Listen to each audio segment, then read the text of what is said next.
नमस्कार। एक बार फिर आपका स्वागत है हमारा यूट्यूब चैनल आपकी राय में। बिहार विधानसभा चुनाव 2025 में ऐसा देखा जा रहा है कि भोजपुरी के बहुत सारे कलाकारों को इस बार टिकट दिया जा रहा है। इसी पर चर्चा हम लोग आज करेंगे और हमारे साथ मौजूद हैं सचिन जी। नमस्कार। अच्छा सचिन जी, बिहार विधानसभा चुनाव में इस बार खेसारी लाल के पत्नी को उम्मीद था कि आरजेडी टिकट देगी, लेकिन अंततः खेसारी लाल यादव को ही छपरा से मैदान में उतार दिया गया है। क्या कारण है इसका? देखिए, जहाँ तक बात रही छपरा विधानसभा सीट की, तो इससे पहले 2020 में बीजेपी के टिकट से श्री सीएन गुप्ता जी थे, जिनका इस बार टिकट काट दिया गया है। जहाँ तक बात रही उनके ओपोनेंट की, जो कि आरजेडी से लड़ रहे थे रणधीर सिंह, इस बार वो बीजेपी जदयू में चले गए हैं और वो इस बार मांझी विधानसभा सीट से चुनाव लड़ रहे हैं। तो कोई ना कोई तो कैंडिडेट देना ही था। वहीं बीजेपी ने दिया है छोटी देवी को, जो कि अभी वर्तमान में छपरा की जिला परिषद अध्यक्ष हैं, जो कि एक कार्यकर्ता है, ज़मीनी स्तर के नेता हैं। उनको टक्कर देने के लिए आरजेडी ने खेसारी लाल यादव की पत्नी को चुना था।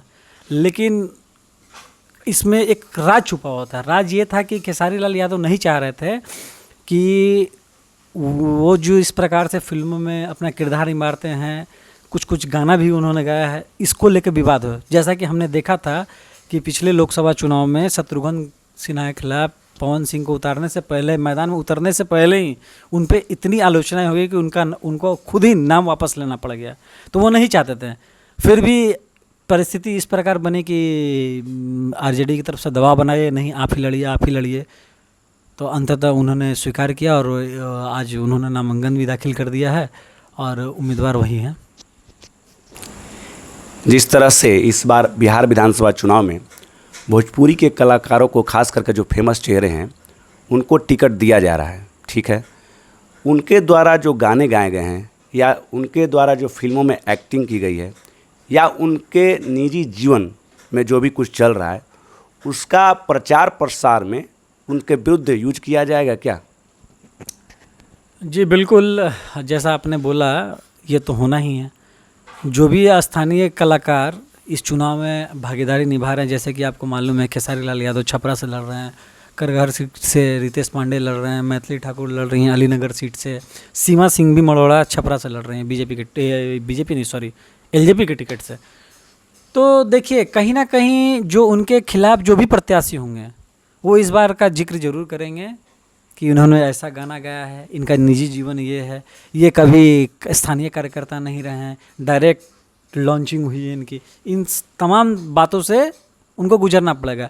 इसी कारण से खेसारी लाल यादव भी चाहते थे कि उन्हें टिकट ना मिले, उनकी पत्नी को टिकट मिले, परंतु चूँकि उनका फेम इतना ज़्यादा है खेसारी लाल यादव को और ये टिकट निकालना भी ज़रूरी था, इस वजह से आरजेडी ने उन पर दबाव बनाया और लास्ट में उन्हें टिकट के लिए हाँ करना पड़ा। लेकिन हाँ, वास्तविकता ये है कि सभी सीटों पर जितने भी कलाकार इस बार चुनाव में लड़ेंगे, उनके ओपोनेंट उनका इस बात का पे हमलावर रहेंगे या उनके वरिष्ठ नेता भी हमलावर रहेंगे कि इनका ये व्यक्तित्व है, इनका निजी जीवन ये है, इन्होंने इस तरह की फिल्में बनाई हैं, इस तरह के गाने गाए हैं, ये कलाकार हैं, इनको ये नहीं आता, उनको वो नहीं आता। इन चीज़ों का प्रयोग होगा। कहीं ना कहीं उनके व्यक्तित्व के बारे में ज़रूर चर्चा की जाएगी।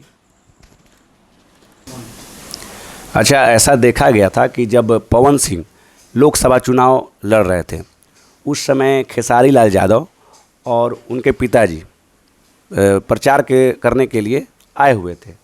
तो इस बार खेसारी लाल यादव तो खुद ही छपरा से चुनाव लड़ रहे हैं और बीजेपी के जो स्टार प्रचारक का लिस्ट जारी हुआ है, उसमें पवन सिंह, निरहुआ और रवि किशन भी हैं। तो आपको क्या लगता है, ये तीनों व्यक्ति छपरा में एनडीए के प्रचार करने जाएंगे कि नहीं जाएंगे? अगर जाएंगे भी तो क्या इनका हमला आरजेडी तक ही सीमित रहेगा या खेसारी लाल पर भी हमलावर रहेंगे? जी निश्चित तौर पे ये देखने वाली बात होगी। 3 स्टार प्रचारक है, मिनिमम 1 या 2 तो जाएंगे ही। और जहाँ तक रहा सवाल निजी हमला का, तो वो तो निजी हमला से बचेंगे ही। जहाँ तक वो प्रयास करेंगे कि आरजेडी तक ही सीमित रहें, लेकिन सारी चीज़ें अपनी तरफ है लेकिन ये चीज़ है कि उनको तो निजी हमला करना ही होगा। जिस प्रकार तेज प्रताप यादव अभी खड़े हैं मोइनुद्दीन नगर सीट से, अब जो भी आरजेडी के कैंडिडेट हैं या कांग्रेस के कैंडिडेट हैं वहाँ प्रचार करने जाएंगे तो उनको हमला करना ही पड़ेगा। ये स्वाभाविक सी चीज़ है और चुनाव में तो ये सब चीज़ होती ही रहती है। लेकिन जहाँ तक मुझे लगता है कि प्रयास करेंगे कि न्यूट्रल ही रहें, और जब स्थिति इस प्रकार बन जाएगी कि हमला दोनों तरफ से हो रहा है तो फिर ये तो लोग तो करेंगे ही, बिल्कुल करेंगे। इस बार एनडीए अपना उम्मीदवार जो है अलीनगर से मैथिली ठाकुर को उतारा है चुनाव मैदान में, जिससे वहाँ देखा गया है कि बीजेपी के जो कार्यकर्ता हैं जो लंबे समय से बीजेपी का प्रचार कर रहे हैं उन लोगों में रोष देखा गया है। उन लोग का कहना है कि हम लोग 5 साल से या कोई 10 साल से बीजेपी का प्रचार प्रसार कर रहा है, हम लोग को टिकट न दे करके इस बार मैथिली ठाकुर को दिया गया है, तो वो लोग विरोध कर रहे हैं इसका। तो क्या लगता है इसका जो विरोध कर रहे हैं वो लोग, तो इसका चुनाव के मतदान पर भी असर पड़ेगा क्या? जी बिल्कुल, हर विधानसभा से टिकट के लिए दावेदारी कम से कम 10 लोग प्रस्तुत करते हैं। उनमें जिनको भी टिकट मिलता है उनके अलावा 3-4 व्यक्ति ऐसे होते हैं जिनमें रोष की भावना रहती है। लेकिन चूंकि इस बार अलीनगर सीट से डायरेक्ट लॉन्चिंग हुई है, वो बूथ लेवल कार्यकर्ता नहीं है मैथिली ठाकुर, वो डायरेक्ट आई हैं, तो कहीं ना कहीं उनको विरोध का तो सामना करना पड़ेगा। ये हर पार्टी में होती है और बराबर से देखा जाता है कि ये सब चीज़ें होती रहती हैं, लेकिन इनसे मुझे नहीं लगता कि बहुत ज़्यादा फर्क पड़ेगा। लेकिन हाँ, रोज़ का सामना करना पड़ेगा। जो काम सुगमता से होती प्रचार में, प्रसार में, जनसंपर्क में, वो उसमें थोड़ी सी तकलीफ आएगी, लेकिन इससे बहुत ज़्यादा मतदाताओं में असर पड़ेगा मुझे ऐसा नहीं लगता है। क्योंकि बराबर देखा गया है कि कहीं ना कहीं टिकट अगर चेंज किया गया है, किसी उम्मीदवार को चेंज किया गया, तो रोष का सामना, एक तरह से विरोधाभास का सामना करना पड़ा है सभी पार्टियों को। और 243 सीटों की बात करें अगर एनडीए की, तो उसमें से ऐसी बहुत सी सीटें हैं जहाँ पे उन्हें इस प्रकार से सामना करना पड़ा है। 15-16 तो सीटिंग एमएलए का टिकट काट दिया बीजेपी ने। तो क्या कीजिएगा, इसमें तो देखने वाली बात यह है कि आप इस डैमेज को कितने जल्दी और कैसे कंट्रोल करते हैं।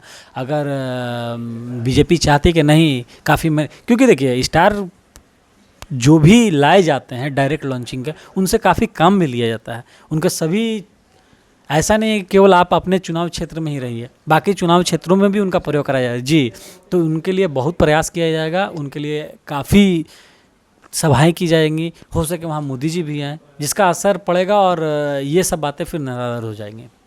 ठीक है। इसी प्रकार जन स्वराज पार्टी के जो प्रशांत कुमार हैं, उन्होंने भी अपने तरफ से एक भोजपुरी कलाकार रितेश पांडे को करहगर के सीट से उम्मीदवार के रूप में उतार दिया है। तो क्या लगता है वो अपना छाप छोड़ पाएंगे करहगर में रितेश पांडे जी? निश्चित तौर पे देखिए, सही पार्टियों ने प्रयास किया है कि कुछ ऐसे कलाकारों को उतारा जाए जो जनता एक दिलचस्पी से भी उनको ले। ऐसा नहीं है कि ये कैंडिडेट हैं, ये ज़मीनी स्तर पर रहते हैं, ये काम करते हैं, ये उन्होंने ये आंदोलन किया था, इन्होंने ऐसा किया था, नहीं। कुछ ऐसे भी कलाकारों को उतारा जाता है जिसको जनता, हाँ, फेमस भी हो और जनता उनको दिलचस्पी से ले, उनके अनुभव को के बारे में जानती है, उनके गानों को जनता ने सुनी है, तो उसका प्रभाव पड़ेगा। वो जब भी चुनावी सभा करेंगे, कुछ बोलेंगे, कुछ भी करेंगे, तो जनता उनको गंभीरता से लेगी। प्रयास यही रहेगा। और साथ ही प्रशांत किशोर ने चुना है तो कुछ ना कुछ तो उनके बारे में मेरिट दिखा ही होगा। क्योंकि देखिए, प्रशांत किशोर एक ऐसी पार्टी है जो कि काफ़ी सर्वेक्षण के बाद टिकट फाइनल की है मेरे नज़र में। अब कैंडिडेट कैसा प्रदर्शन करते हैं वो जनता पे छोड़ दिया जाए, वो हमारी और आपकी बात नहीं है। लेकिन हाँ, जितना भी टिकट उन्होंने सिलेक्शन किया, लगभग कुछ ना कुछ देखा है। 1-2 सीट छोड़ दिया जाए जो डायरेक्ट लॉन्चिंग है, उसके अलावा जैसे कि केसी सिन्हा डायरेक्ट लॉन्चिंग है, उनको किसी भी सभा में नहीं देखा गया है। विपक्ष भी आरोप लगा रही है। प्रशांत किशोर कह रहे थे कि मिनिमम इतनी सभाएं करनी होंगी, मिनिमम इतना बूथ लेवल कार्यक्रम करना होगा तभी टिकट देंगे, लेकिन केसी सिन्हा को दिया गया। तो कहीं ना कहीं कुछ ना कुछ अपवाद सब चीज़ में रहती है। लेकिन हाँ, करगहर सीट से रितेश पांडे को चुना गया है तो उनमें एबिलिटी देखी गई है और ये भी महसूस किया है नहीं वो चुनाव लड़ेंगे तो जो उनकी जनता है, जो उनके श्रोता हैं, जो उनके जितने भी गाने सुनने वाले हैं, कहीं ना कहीं उन पर ध्यान देंगे, हो सके उनको अपने मत के रूप में अपना समर्थन भी दे दे। इसी उद्देश्य के साथ उनको चुनावी मैदान में उतारा गया है। जिस प्रकार से इस बार का विधानसभा चुनाव में कलाकारों को टिकट दिया गया है, तो इसका तो विरोध स्थानीय नेता हों या कार्यकर्ता हों कर ही रहे हैं। तो क्या लगता है कि मतदान के समय भी उन्हें भीतरघात का सामना करना पड़ेगा? जी निश्चित तौर पे, चाहे वो बूथ लेवल हो या राष्ट्रीय लेवल हो, जितने भी चुनावी जनसभाएं होती हैं या चुनावी कार्यक्रम होती हैं, उनमें कार्यकर्ताओं का काफ़ी योगदान रहता है। बिना उनके मेहनत की इतनी भीड़ इकट्ठा नहीं होती है, और वो 5 साल तक लगातार काम करते हैं और इसी आशा में रहते हैं कि उन्हें टिकट मिले। और अचानक जब किसी नए कलाकार की एंट्री हो जाती है उनके सीट से, तो कहीं ना कहीं वो लगता है कि मेहनत हमने किया, पेड़ हमने लगाया, सींचा, पानी डाला, फल कोई और खा रहा है। तो इस प्रकार की समस्याएं होती हैं। बराबर पहले भी देखा गया है कहीं भी किसी भी राज्य के चुनाव में कि कभी भी कैंडिडेट अगर बाहरी हो, इसी शब्द का प्रयोग किया जाता है, बाहरी और भीतरी। कुछ कलाकार इसमें ऐसे भी हैं जो वहाँ के स्थानीय निवासी हैं, ये अपवाद वाली बात है, लेकिन कहीं ना कहीं कार्यकर्ता ये महसूस करेंगे और उन्हें अपने आप को ये महसूस ठगा हुआ महसूस पाएंगे कि भाई हमने 5 साल मेहनत की, हमने इतने कार्यकर्ताओं को अपने पक्ष में रखा, बूथ बूथ हर लेवल तक जाकर हमने मेहनत की, और अचानक आज टिकट दूसरे के नाम से फाइनल हो गया। तो ये सब बड़े कलाकार हैं, आपको अच्छे से मालूम है कि ये सब बड़े कलाकार हैं। चाहे और फेमस चेहरा को अचानक कहीं पे लॉन्च कर दिया जाता है तो कहीं ना कहीं एक रोष का सामना करना पड़ता है, और उन्हें लगता है कि हम लोगों के साथ ठगी हो गई है। और मन से तो वो लोग बिल्कुल समर्थन देना नहीं चाहते हैं, लेकिन तन से देने की मजबूरी है, क्योंकि ये सब बड़े चेहरे होते हैं, इनसे डायरेक्ट वो लड़ नहीं सकते हैं, डायरेक्ट उनका विरोध नहीं कर सकते हैं। और एक बार टिकट फाइनल हो जाती है तो पार्टी का भी सम्मान की बात होती है, तो इसलिए खुलकर आकर सामने मीडिया के सामने तो उनका विरोध नहीं करेंगे। कुछ जगहों पे होती भी हैं, लेकिन मान के चलिए कि अंदर से भीतरघात तो होगा, चाहे वो छपरा की सीट हो, मढ़ौरा की सीट हो, और अलीनगर की सीट हो। करगहर की सीट में नहीं होगी। उसका कारण है कि जनसुराज जो पार्टी है नई पार्टी है, उसमें उतना ज़्यादा नहीं होगा। लेकिन ये 3 जो मैंने बोला, अलीनगर, छपरा और मढ़ौरा, इन सीटों पर भीतरघात का पूरा प्रयास रहेगा, और संभावना नहीं, प्रयास रहेगा। क्योंकि देखिए कार्यकर्ता बहुत दिन से मेहनत कर रहे हैं, और अचानक आप लॉन्च करवा दीजिएगा एक कलाकार को, तो वहाँ के स्थानीय नेता को लगेगा कि नहीं चलिए अब ये अगर जीत भी जाएंगे तो अगले 5 साल तक मेरा कोई चांस नहीं रहेगा, अगले 5 साल तक, क्योंकि सीटिंग एमएलए का टिकट जल्दी कोई नहीं काटना चाहता है पहले बार के। तो उनको ऐसा लगेगा कि नहीं, कहीं ना कहीं ये प्रत्याशी हार जाए, एक सीट से कोई फ़र्क नहीं पड़ेगा, और अगले बार हो सके मैं इसमें बना रहा हूँ, अब भीतरघात कर दूँ और आगे मुझे मौका मिलता रहेगा। जिस प्रकार चिराग पासवान जी जो हैं वो राजनीति में आने के बाद अपना फिल्मी कैरियर और फिल्मी दुनिया को सीधे तौर पर त्याग दिया, तो आपको क्या लगता है अभी जो कलाकार भोजपुरी के हैं जो इस बार विधानसभा के चुनाव मैदान में आ रहे हैं, तो जीतने के बाद क्या लगता है आपको, ये अपना फिल्मी दुनिया और गाना जो सिंगिंग कर रहे हैं वो दुनिया छोड़ देंगे या वो करते रहेंगे? जी बिल्कुल, आपने जो सवाल पूछा है बहुत ही वाजिब सवाल पूछा है। देखिए आपका सवाल सेम फील्ड से है, लेकिन व्यक्तित्व अलग अलग है। चिराग पासवान फिल्मी दुनिया में थे, और आने के बाद उन्होंने फिल्मी दुनिया छोड़ दी, लेकिन उनके ऊपर काफ़ी जिम्मेवारी थी। एक पार्टी को संभालना, एक पार्टी के राष्ट्रीय अध्यक्ष बनना, उनके पार्टी के कितने MP MLA हैं, सब उन्हीं को रिपोर्ट करने वाले थे। तो ये दोनों चीज़ सामंजस्य से बैठाना बहुत मुश्किल काम था। लेकिन जहाँ तक मुझे लगता है कि ये सब जो चारों कलाकार हैं, ये लोग जितने भी लोग कलाकार को टिकट दिया गया है, और वो अगर अपने विधानसभा में अच्छा प्रदर्शन करते हैं और जीत जाते हैं, तो मुझे नहीं लगता कि बहुत ज़्यादा परेशानी होगी। हाँ, वो लोग ये चीज़ ज़रूर है कि अपने निजी ज़िंदगी और अपने कलाकारी वाली जो ज़िंदगी है उसमें थोड़ा अश्लीलता से दूरी बनाना चाहेंगे। वो चाहेंगे कि कम से कम वायरल होने का प्रयास करें। उनका प्रयास ये रहेगा कि जो अपनी ज़िंदगी जो जी रहे हैं वही जिएं, लेकिन विवादों में कम पड़ें। लेकिन ऐसा नहीं होगा कि वो बिल्कुल छोड़ देंगे, क्योंकि उनकी पहचान इसी से है। चिराग पासवान की पहचान ये थी कि वो रामविलास के बेटे हैं, लोक जनशक्ति पार्टी उनकी है, अपने परिवार की बनाई हुई पार्टी है, वो उनकी विरासत है। लेकिन जहाँ तक बात रही, चाहे मैथिली ठाकुर हों, रितेश पांडे हों, सीमा सिंह हो या खेसारी लाल यादव, ये एक महज कलाकार हैं। इनके पार्टी में इनका कोई एक एक छोटा सा कार्यकर्ता के रूप में जब भी अपने स्टेज पे बोलेंगे तो बोलेंगे यही कि मैं आरजेडी का कार्यकर्ता हूँ, मैं बीजेपी का कार्यकर्ता हूँ। मैं ये नहीं बोलेंगे कि ये पार्टी मेरी है, मैंने बहुत ही सींचा है।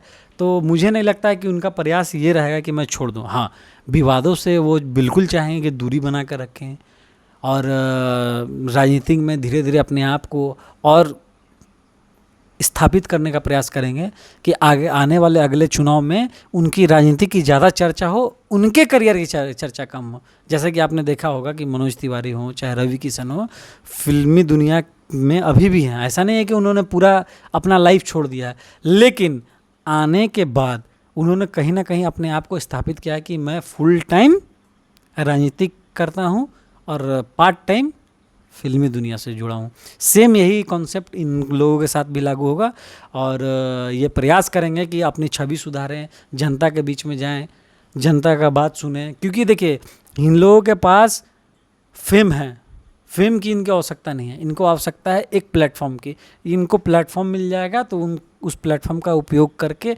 ये लोग अपने आप को आगे बढ़ाने की कोशिश करेंगे। चुनावी राजनीतिक पार्टी के आधार पे, क्षेत्रीय पार्टी के आधार पे, जिसमें भी हैं वो उनमें आगे जाने के प्रयास करेंगे। उनका कहीं भी ये सोच नहीं रहेगा कि नहीं बस मैं विधायक बन गया, अब क्या, अब तो अपना जो पुराना ज़िंदगी उसको जी ले। नहीं, उसमें कमी आएगी, बिल्कुल कमी आएगी, लेकिन साफ नहीं छोड़ेंगे। धन्यवाद। बहुत बहुत धन्यवाद। आज हम लोग का चर्चा जो विशेष रूप से कलाकारों के ऊपर था वो बहुत ही अच्छा रहा और मैं चाहूँगा कि अपने दर्शकों से कि आप भी अपना कुछ राय और कमेंट ज़रूर दें कि हम लोग का ये जो राजनीतिक चर्चा है कैसा है, और कुछ सवाल आपके मन में हो तो ज़रूर पूछें। नमस्कार।